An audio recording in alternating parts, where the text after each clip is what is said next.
নমস্কার বন্ধুরা, আজকে একই রেসিপি নিয়ে এসেছি তো আপনাদের সামনে। দেখুন, প্রথমে একটি কড়াইতে একটু সামান্য তেল দিয়ে গরম করে নেব। এরপর ডিমটাকে এভাবে ফাটিয়ে দিয়ে দেব। ডিমটাকে পোস্ট করে নিব আমরা। তার মধ্যে একটু নুন ছিটিয়ে ডিমটাকে হালকা করে ভেজে নেব। ঢেকে দিয়েছি বন্ধু, দেখুন।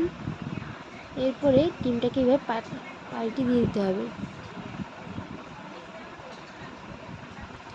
এই দেখো, ডিম আমরা সবগুলো করে নিয়েছি এভাবে একটি কড়াইয়ের মধ্যে একটু সামান্য তেল নিয়ে নিব।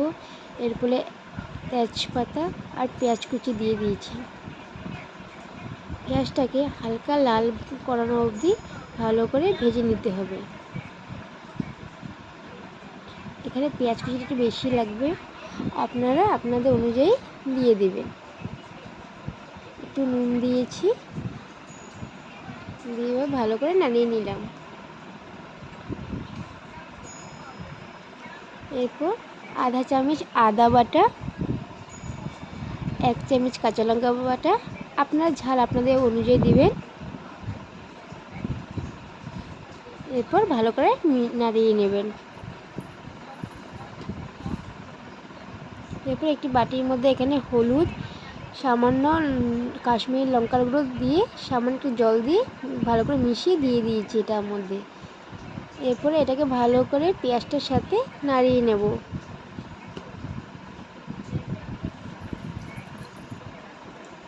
এখন একটু জিরার গুঁড়ো দিয়ে দিয়েছি, এখন গরম মশলা দিয়েছি, দিয়ে ভালো করে নাড়িয়ে নেব।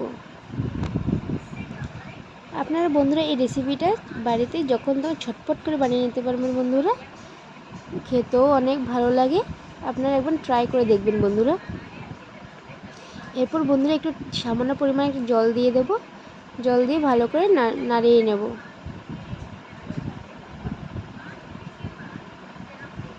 মশলাটা যখন কষানো হয়ে যাবে তখন একটু স্বাদ পরিমাণে নুন দিয়ে দেব, দিয়ে ভালো করে নাড়িয়ে নেব।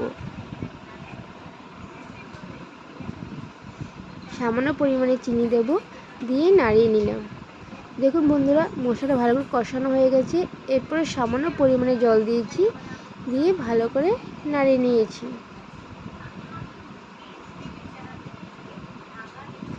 এটা বেশি রসালো হবে না, গা মাখা টাইপের হবে, তার জন্য জলটা পরিমাণ অনুযায়ী দিয়েছি।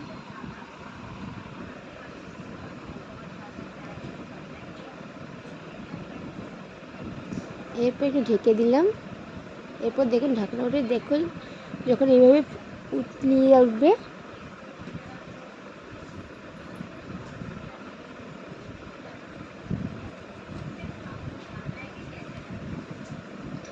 তখন একে একে করে আপনারা ডিম পোস্টগুলো দিয়ে দেবেন।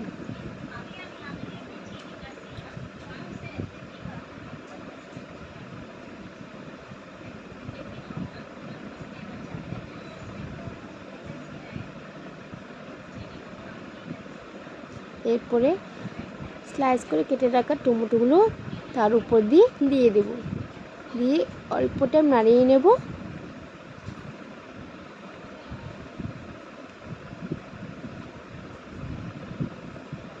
একটু ঢেকে রেখেছি ঢাকনা। দেখুন বন্ধুরা, সুন্দর গা মাখা মাখা হয়ে এসেছে, রান্নাটা হয়ে এসলো।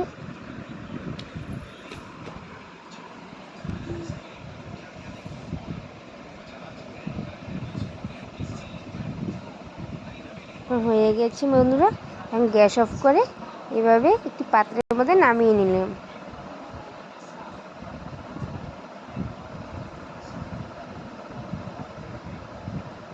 এরপর ধনেপাতা কুচি দিয়ে ভালো করে ঢেকে রাখলাম। নমস্কার বন্ধুরা, ভিডিওটি ভালো লাগলে লাইক, কমেন্ট, শেয়ার করবেন।